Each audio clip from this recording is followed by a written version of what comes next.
This section examines petrol fuel. Petroleum or crude oil is taken out of the ground as a mix of impurities and highly flammable compounds of hydrogen and carbon, called hydrocarbons. It is processed into many products, including petrol and diesel fuel. Petrol is used in different forms in different engines. It is very volatile, mixing easily with air to form gas or vapor. The more effectively liquid petrol is changed into vapor, the more efficiently it burns in the engine, so high volatility is desirable. And if liquid petrol is heated, it is even more volatile. However, if it vaporizes in the fuel line, bubbles of vapor can block the flow of fuel and stop the engine. This is called vapor lock.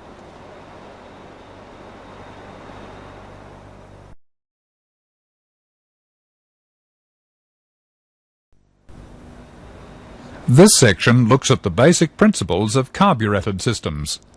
A basic carbureted system consists of the fuel tank to store the fuel. Fuel lines or pipes carry fuel in the system. A pump moves fuel from the tank to the engine. A filter cleans the fuel. An air cleaner supplies clean air. A carburetor mixes the air and fuel and controls how much mixture enters the engine. An intake manifold carries the mixture to the engine. The carburetor has to supply the correct mixture of air and fuel to suit all operating conditions. The downdraft carburetor is the most common kind. It's mounted on the intake manifold. The side draft model is less common. The carburetor turns liquid fuel into a fine spray and mixes it with air. It also controls how much air-fuel mixture is delivered to the engine. This is done by the throttle valve near the bottom of the carburetor, which is connected to the accelerator pedal. This downdraft carburetor has a float bowl for fuel. One end of a tube is immersed in the fuel. The other end is a fuel discharge nozzle in the venturi. As the piston moves through intake, it makes a low pressure area, and as a result, air from the atmosphere flows through the venturi. The venturi here is narrower than the rest of the barrel, and it is shaped to make the air speed up as it passes through. A similar effect occurs around the wings of aircraft. The shape of the wing section speeds up the airflow over the top of the wing and creates a low pressure area there, lower than the atmospheric pressure below. The result is an upward force that provides lift for the aircraft. The shape of the venturi is designed to apply the same principle. It creates a low pressure area where the end of the nozzle protrudes into the airflow. Atmospheric pressure on fuel in the float bowl is now greater than the pressure on the end of the nozzle. This forces fuel to flow from the nozzle. It mixes with the passing air, breaking up into droplets or atomizing. A light vehicle under normal conditions needs an air-fuel ratio by mass of about 15 to 1. By volume, that's 11,000 to 1. This ratio can vary to suit engine operating conditions. Too much fuel for the air will waste fuel and cause pollution. Too little will cause loss of power and possible engine damage.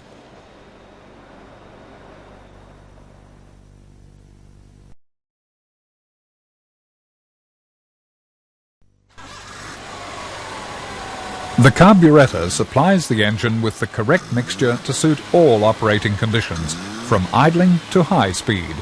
To do this, it has a number of systems. With the engine stopped, the throttle valve is closed, but fuel is still held in the bowl. With the engine running, fuel is held at a set level by the float and a needle valve. Fuel supplied to the engine when it is running is replaced by fuel from the tank. A passage from the air horn to the float bowl balances air pressure between the air cleaner and the float bowl. The idle air passage and the main discharge nozzle are above the level of the fuel. The first stage of the idle system uses the idle and low speed circuit, plus an idle adjustment screw. The throttle valve is almost closed, so airflow through the carburetor is very small. The action of the piston creates a low-pressure area below the throttle, and this is concentrated at the edge of the throttle valve as the air passes the idle port. Fuel flows from the float bowl through the idle passages and into the carburetor below the throttle valve at the idle port. The air bleed lets air enter the fuel on its way from the float bowl. This helps aerate the fuel before it reaches the idle port. Engine idle speed is set by two different adjustments. The amount of fuel is adjusted by the mixture adjustment screw at the idle port. The amount of air is adjusted by changing the throttle stop screw. Second stage idling starts as the throttle valve opens. This is similar to idle, but with the low speed port uncovered. Both ports discharge fuel to mix with incoming air. Low speed ports help the transition from idling to low speed to high speed. Without them, the engine tends to hesitate until the main system comes fully into action.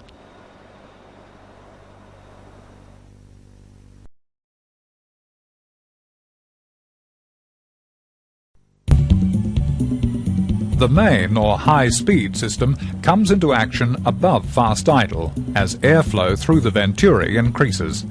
A main metering jet in the fuel in the bowl meters fuel passing into the discharge nozzle. How much fuel leaves the nozzle depends on the pressure difference created by the airflow through the venturi. As the throttle opens and airflow increases and speeds up, more and more fuel is drawn from the discharge nozzle. However, the mass of air doesn't increase in proportion with the speed, and as a result, high speeds can produce a mixture that is too rich. To correct this, more air can be added. This is called compensation by air correction. As the throttle opens and engine speed increases, the level in the jet well falls, exposing air bleed holes in the discharge tube. Air can now mix with the fuel and stop the mixture becoming too rich.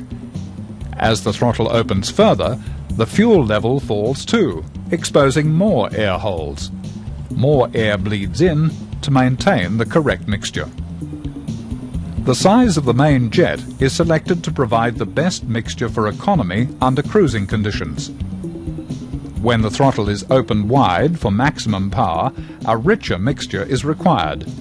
The extra fuel is provided by a power jet with a vacuum piston and rod opening it as it is needed.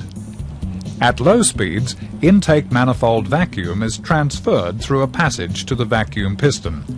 This holds the piston up and keeps the power valve closed. With the throttle valve fully open for full engine power, the vacuum in the intake manifold falls. A spring pushes down the vacuum piston and rod to open the power valve. Fuel flows through a bypass jet to enter the fuel well and add to the fuel from the main jet. This provides the extra fuel needed to enrich the mixture for full power.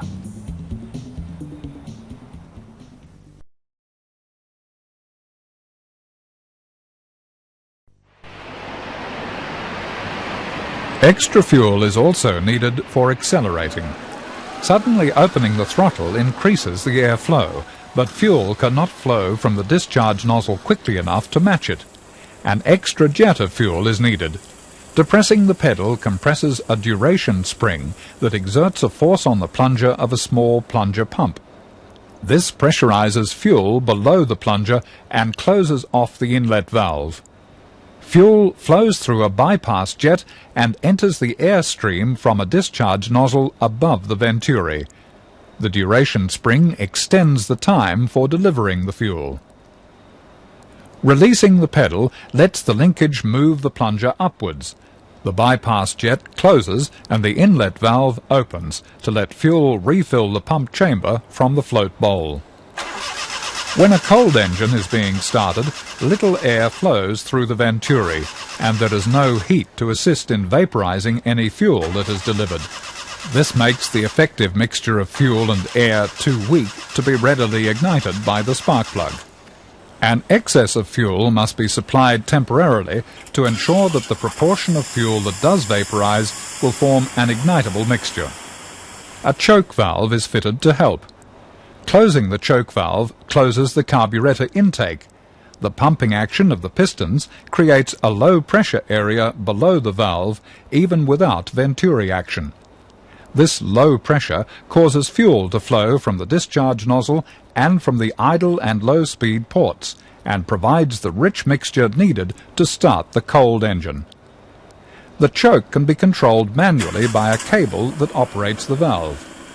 Most are controlled automatically, so that the valve is closed when the engine is cold and opens progressively as the engine warms up. When the engine is warm, the fuel drawn into the manifold during starting vaporizes readily, and the engine can be started without the aid of a choke. The choke should operate as briefly as possible. Overusing it produces rich mixtures that cause exhaust pollution and increase fuel consumption. Flooding a carburetor also produces rich mixtures. This can be caused by wear or by dirt trapped in the needle and seat that causes the level in the float bowl to rise and fuel to discharge from the nozzle, with little or no venturi action.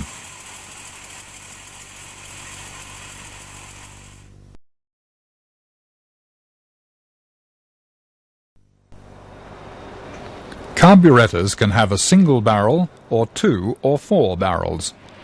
Extra barrels improve performance, particularly at high speeds, letting more air enter the cylinders than with a single barrel.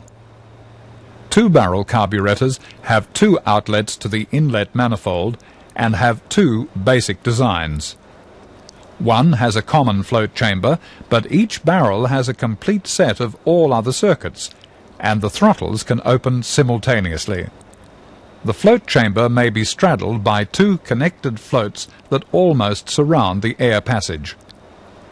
This leaves it unaffected by cornering, climbing, accelerating, or braking. The other basic design has throttles that open in 2 stages. It combines the 2 barrels to act as a single carburetor. The 2 stages combine good low-speed operation of a single-barrel design with the extra airflow of 2 barrels. One half of the carburetor has all the circuits needed to supply mixtures for the whole range of operation. This is called the primary side. The other barrel, the secondary side, supplies extra mixture but only at high speed or full throttle. It normally has a main metering system and a non-adjustable idling system. The primary side has a choke for cold starting. When the engine is being started, the throttle on the secondary side is already closed, so a choke isn't needed. From idle to medium speeds, only the primary throttle is open. When engine speed rises to where additional breathing capacity is needed, the secondary throttle opens to admit more air-fuel mixture.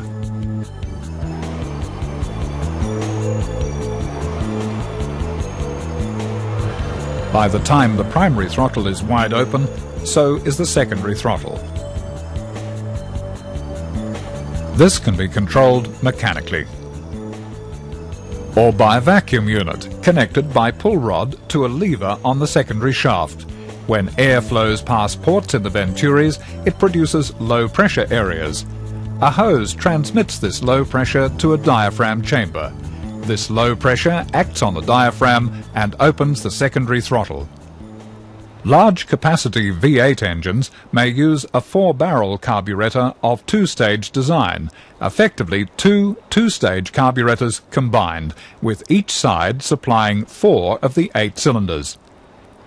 A central moulded plastic fuel bowl and suspended metering system can be incorporated into the design.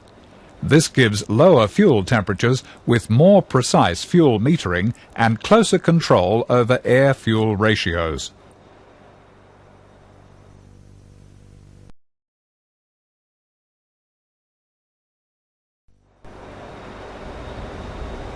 This section examines fuel pumps for carbureted systems. Fuel pumps on carbureted systems can be electrical or mechanical. The mechanical fuel pump for the carburetor system is usually mounted on the cylinder head or the engine block.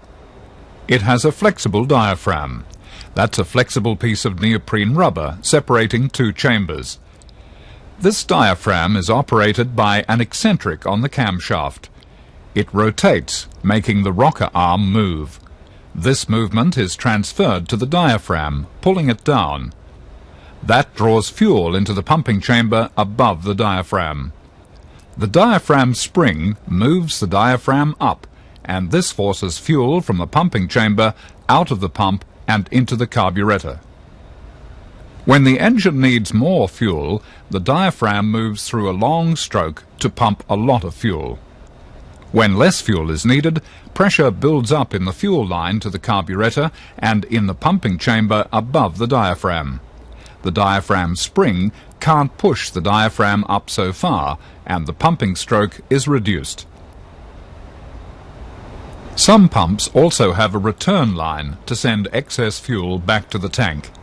As the fuel circulates, it cools the fuel pump and lines and reduces the chance of vapor locks.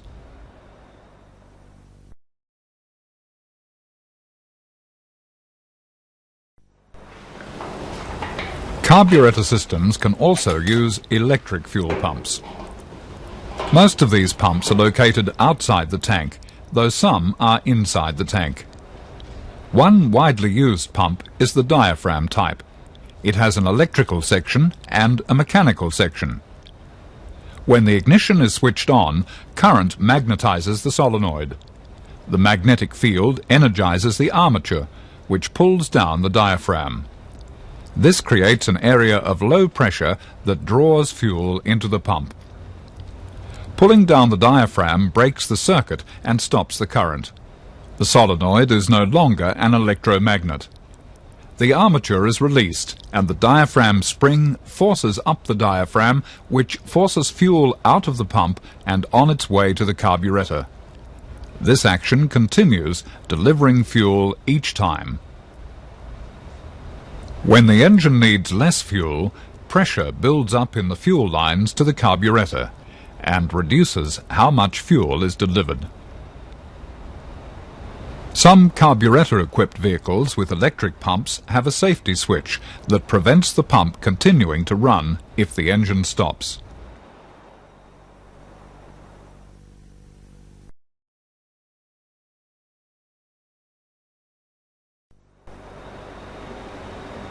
This section examines tanks and lines. Where the tank is mounted depends on where the engine is and on space and styling. Safety demands that it is positioned well away from heated components and outside the passenger compartment. Most tanks are made of tinned sheet steel that has been pressed into shape.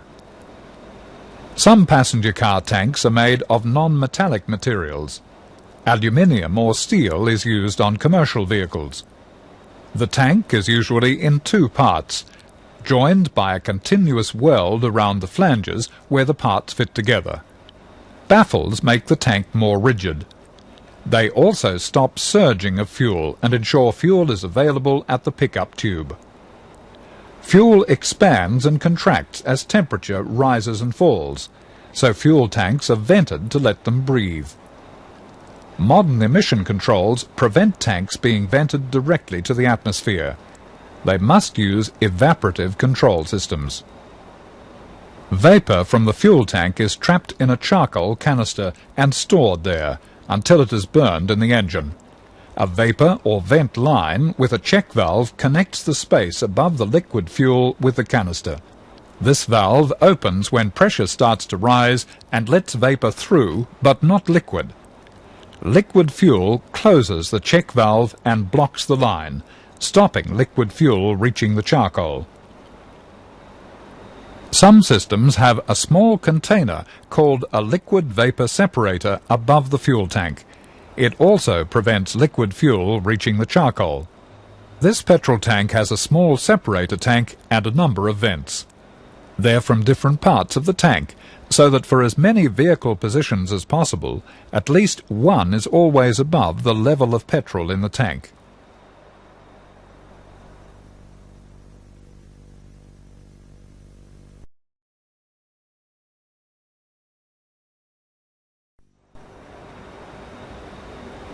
Fuel lines are usually made of metal tubing or synthetic materials. A fuel supply line carries fuel from the tank to the engine. A return line may also be provided to allow excess fuel to return to the tank. This helps prevent the formation of vapor that can occur in the fuel supply during hot conditions. The fuel filler is where fuel enters the system. The filler neck is a pipe that extends above the fuel tank. On unleaded petrol vehicles with catalytic converters, the filler neck is designed to prevent leaded fuel being added. Its diameter is smaller than those on leaded vehicles, and a trapdoor inside the filler can only be opened by the nozzle of the unleaded petrol spout. The filler cap seals the filler neck to keep out water and foreign objects. Water can corrode internal passages of fuel pumps and carburetors. The cap on the petrol tank also stops petrol vapor escaping and polluting the atmosphere. This is important for petrol, which is very volatile and vaporizes easily, especially in warmer climates. Some petrol caps have a low pressure valve built in. It keeps a balance between the pressure in the tank and the outside atmospheric pressure. As petrol in the tank is used, the airspace above the fuel increases. This causes a fall in pressure compared to outside atmospheric pressure. The valve then opens and lets more air into the tank. A fall in temperature can cause a fall in the pressure in the tank. The valve opens to admit more air till inside and outside pressures equalize again. The fuel gauge shows how much fuel is still in the tank. It has a gauge unit on the dash and a sender unit in the tank. This unit indicates the level of fuel in the tank and transmits this information to the gauge in the dash panel.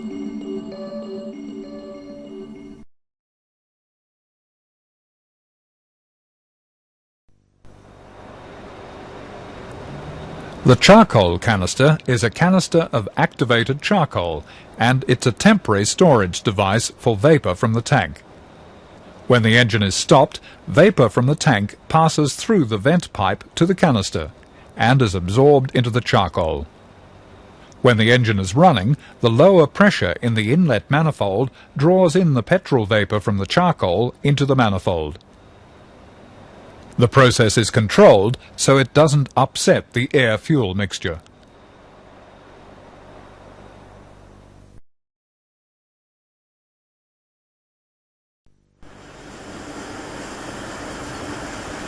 This section examines filters for carbureted engines. Fuel must be kept clean, or the jets in the carburetor could be blocked or corrosion can occur.